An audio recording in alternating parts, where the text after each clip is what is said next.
We saw it was 10,000 soldiers, but last month it was 31,000 soldiers died. 31,000.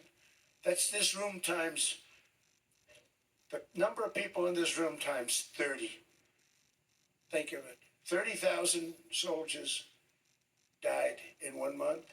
The month before it was 27,000. The month before that it was 28,000. The month before that it was 25,000. It's a bloodbath over there. And that's what I want to stop. It doesn't help the United States, but these are souls. These are young people. Look like you, look like some of you right in the front row.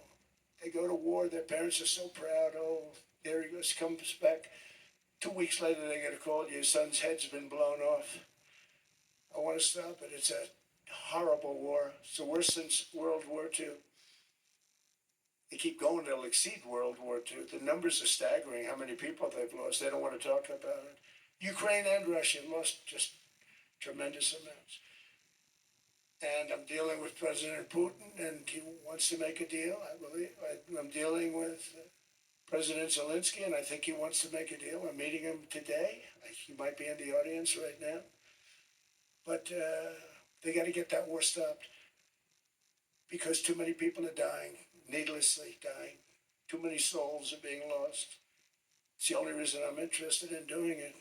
But in doing it, I'm helping Europe, I'm helping NATO, and I've until the last few days when I told them about Iceland, they loved me. They called me daddy, right, last time. Very smart man said, he's our daddy. He's running it. I was like running it. I went from running it to being a terrible human being. And now what I'm asking for is a piece of ice, cold and poorly located, that can play a vital role in world peace and world protection. It's a very small ask compared to what we have given them for many, many decades. But the problem with NATO is that we'll be there for them 100%. But I'm not sure that they'd be there for us. If we gave them the call, gentlemen, we are being attacked. We're under attack by such and such a nation.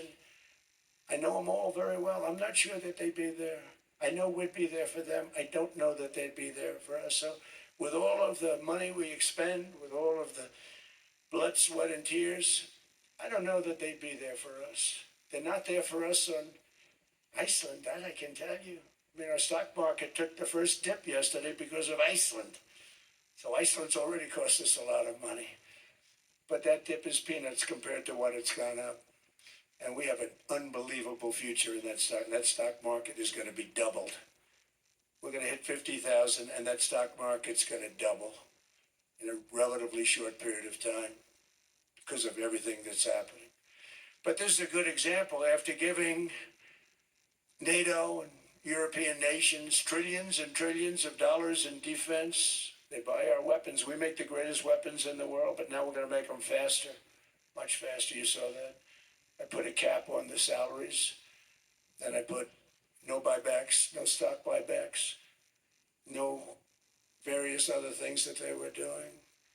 I mean, they were making $50 million, but it would take them 3 years to give you a Patriot missile.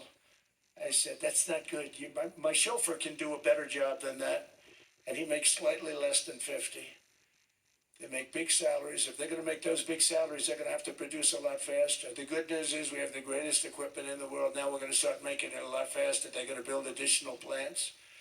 And all of the money that goes into stock buybacks is going to go into building plants. We're not allowing stock buybacks by defense companies any longer. They're going to build new plants to make Tomahawks, Patriots. We have the best equipment. F-35s.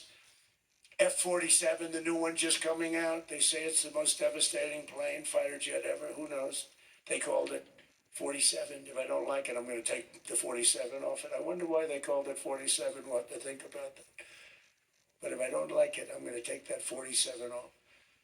But it's supposed to be the stage 6. It's supposed to be the first stage 6 plane, undetectable, like our B-2 bombers were undetectable. They flew right over Iran. They were undetectable. And they did their job, and they got the hell out of there. So we want a piece of ice for world protection, and they won't give it. We've never asked for anything else, and we could have kept that piece of land, and we didn't. So they have a choice. You can say yes, and we will be very appreciative, or you can say no, and we will remember. A strong and secure America means a strong NATO, and that's one reason why I'm working every day to ensure our military is very powerful, our borders are very strong, and above all, our economy is strong because national security requires economic security and economic prosperity, and we have the greatest that we've ever had. Biden and his allies destroyed our economy and gave us perhaps the worst inflation in American history. They say 48 years, I say forever, but I think 48 years is the equivalent to forever. Whether it's 48 years or ever, it's terrible, costing the typical family $33,000. What they did to this country should never, ever be forgotten. It's early, but he has to be rated as the worst president we've ever had by far. The auto pen did much of the damage. The auto pen, he was the auto pen president, because I don't believe a sane president would have ever signed the kind of things that he signed. But now grocery prices, energy prices, airfares, mortgage rates, rent, and car payments are all coming down, and they're coming down fast. We inherited a mess, but we've done a hell of a job in 12 months. Under my most favored nation policy for drug prices, the cost of prescription drugs is coming down by up to 90%, depending on the way you calculate. You could also say 5, 6, 7, 800%. There are two ways of figuring that. But we have a favored nations policy that every president wanted, no president was able to get. I got it, and other nations approved it. And I had to use tariffs in order to get it because they said, no way. In other words, a pill that cost 10% in London costs $130. Think it costs $10 in London, costs $130 in New York or in Los Angeles. And I'd say, boy, that's bad. Friends of mine would say, we go to London, you can buy the stuff for nothing. We go all over the world, we can buy it for nothing. Because basically America was subsidizing every nation in the world because presidents allowed them to get away with it. It became very tough. So when I called up Emmanuel Macron, I watched him yesterday with those beautiful sunglasses. What the hell happened? But I watched him sort of be tough. But he was at $10 for a pill. And I said, Emmanuel, and I have all the big pharmaceutical companies are in total agreement. It wasn't easy, by the way. They're tough, smart. They've been getting away with the scam for a long time. But they gave it up. But they said, you'll never get the countries to approve it. I said, why is that? Because they won't. They always said, we're not paying any more. Get the rest for the United States. So over the years, they stayed the same. We just went up, up, up. And I mean, we would pay 13, 14, 15 times more than certain countries would. So I said, no, they'll approve it 100%. So you'll never get them to approve it. I said, I guarantee you. But I actually sided with Emmanuel, who probably is in the room too. And I like him. I actually like him. Hard to believe, isn't it? And I said, Emmanuel, you're going to have to lift the price of that bill to $20, maybe $30. Think of that. That means it's a doubling of prescription drugs. Might be a tripling, might be a quadrupling. It's not easy. No, Donald, I will not do that. I said, yes, you will, 100%. He said, no. You're asking me to double. I said, Emmanuel, you've been taking advantage of the United States for 30 years with prescription drugs. You really should do it, and you will do it. I have no doubt. In fact, I am 100% sure you're going to. No, I will not do it. Because yes, in all fairness, he has to double or triple. Because the world being a bigger place than the United States, it's not that you meet in the middle. You just have to go up some, and we come down a lot. They go up a little, we come down a lot. So we're at $130, they're at 10. So they may have to go to 20 or 30. No more than that. I said, Emmanuel, you're going to be doubling or tripling. No, no, no. I said, here's the story, Emmanuel. The answer is you're going to do it, you're going to do it fast. And if you don't, I'm putting a 25% tariff on everything that you sell into the United States and a 100% tariff on your wines and champagnes. And that's about 10 times more than what I'm requesting. And you're going to do it. I don't want to go public with it, but you may make me do that. No, no, Donald, I will do it. I will do it. It took me, on average, 3 minutes a country, saying the same thing. You will do it. They all said, no, no, no, I will not do it. You're asking me to double the cost of prescription. I said, that's right, because you've been screwing us for 30 years. And they said, we will not do it. I said, that's all right. On Monday morning, we're putting a 25, 30, 50. I gave different numbers for different countries. This is also national security we're talking about. Not fair. We're not going to subsidize the whole world. And every one of those countries have agreed to do it. So one of the biggest things that I've done is the fact that we have now most favored nation. We will pay whatever the lowest price is in the entire world. So our drug prices are going to be coming down by staggering 90%. Again, you could say 1,000%, 2,000%, depends on the way you want to figure it, but we'll go with the way the fake news likes it better because it sounds, can you imagine a 90% reduction sounds much worse. But drug prices are going to be coming down tremendously in all the nations, and I appreciate them doing it, but they did it. In all fairness, without tariffs, I wouldn't have been able to get it done. After declining $3,000 under Biden, real incomes are up in the United States by $2,000, $3,000, and even $5,000 and more. Home ownership has always been a symbol of health and vigor of American society, but that goal fell out of reach for millions and millions of people in the Biden era because interest rates went up so high. Today, I'm taking action to bring back this bedrock of the American dream. In recent years, Wall Street giants and institutional investment firms, many of you are here, many of you are good friends of mine, many of you are supporters. Sorry to do this to you, I'm so sorry.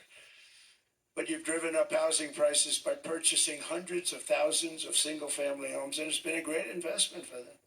Often, as much as 10% of houses on the market. You know, the crazy thing is a person can't get depreciation on a house, but when a corporation buys it, they get depreciation. Okay, that's something we're going to have to think about too. I don't know if too many people think about that. You buy a corporation, they buy 500 houses, they buy hundreds of thousands, they buy 500 houses, they can take depreciation. A person sweats and works and buys one house, they can't. But homes are built for people, not for corporations, and America will not become a nation of renters. We're not going to do that. That's why I have signed an executive order banning large institutional investors from buying single-family homes. It's just not fair to the public. They're not able to buy a house. And I'm calling on Congress to pass that ban into permanent law, and I think they will.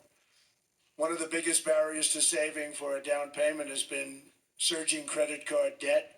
The profit margin for credit card companies now exceeds 50%, one of the biggest. And they charge Americans interest rates of 28%, 30%, 31%, 32%. Whatever happened to usury? So to help our citizens recover from the Biden disaster, all caused by this horrible precedent, I'm asking Congress to cap credit card interest rates at 10% for 1 year. And this will help millions of Americans save for a home. They have no idea they're paying 28%. They go out there a little late in their payment and they end up losing their house. It's terrible. To unleash innovation and savings and financing, I'm also working to ensure America remains the crypto capital of the world. And to that end, last year I signed a landmark Genius Act into law. Now Congress is working very hard on crypto market structure legislation, Bitcoin, all of them. which I hope to sign very soon, unlocking new pathways for Americans to reach financial freedom. And I did it for two reasons. Number one, I thought it was politically good, and it was. I got tremendous political support. But more importantly, China wanted that market too. It's just like they want the AI. And we've got that market, I think, pretty well locked up. If I didn't do it, Biden was totally against it until before the election when they realized that, there were millions of people voting against him over crypto. And all of a sudden they loved it very much, but it was too late. They blew it. But it is politically popular, but it's much more importantly, we have to make it so that China doesn't get the hold of it. And once they have that hold, we're not going to be able to get it back. So I'm honored to have done it. Finally, I've instructed government-backed institutions to purchase up to $200 billion in mortgage bonds to bring down interest rates. And I'll be announcing a new Fed chairman in the not-too-distant future. I think he'll do a very good job. The government-backed, great. Everyone that I interviewed is great. Everyone could do, I think, a fantastic job. Problem is they change once they get the job. They do. They're saying everything I want to hear, and then they get the job. They're locked in for 6 years. They get the job, and all of a sudden, let's raise rates a little bit. I call them, sir, we'd rather not talk about this. It's amazing how people change once they have the job. It's too bad. Sort of just somebody that's very respected. They're all respected. They're all great. Everyone that I interviewed is great. Everyone could do, I think, a fantastic job. Problem is they change once they get the job. They do. They're saying everything I want to hear, and then they get the job. They're locked in for 6 years. They get the job, and all of a sudden, let's raise rates a little bit. I call them, sir, we'd rather not talk about this. It's amazing how people change once they have the job. It's too bad. Sort of disloyalty, but they got to do what they think is right. We have a terrible chairman right now, down to a lower level, but they pay now, tariff. But I realize that we have many places like that where they're making a fortune because of the United States. Without the United States, they wouldn't be making anything. Think of it. Switzerland made $41 billion on us. And as she said, it's a small place. And I realized with that, I don't know, it was so, because she was so aggressive. And I realized in that conversation that the United States is keeping the whole world afloat. Many places, I could give you 6, 7 places just in the people in this little area. I know every one of them. They're looking down. They don't want to see me, and they don't want to stare me in the eyes. But they're taking advantage of, everybody took advantage of the United States. But I've been very fair, and I gave them a tariff, and it was fine. But I realized that without us, it's not Switzerland anymore. Without us, it's not any of the countries that are represented here. And we want to work with the countries. We want to work with them. We're not looking to destroy them. I could have said 39, 40%. I could have said I want a 70% tariff, then we make money with Switzerland.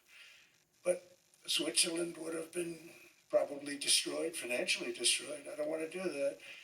But we should be paying the lowest interest rate of everybody. I hope Scott's listening to this, because we should be paying the lowest interest rate of everybody. Without us, most of the countries don't even work. And then you have the protection factor. Without our military, which is the greatest in the world by far, without our military, you have threats that you wouldn't believe. You wouldn't believe. You don't have threats because of us, and that's because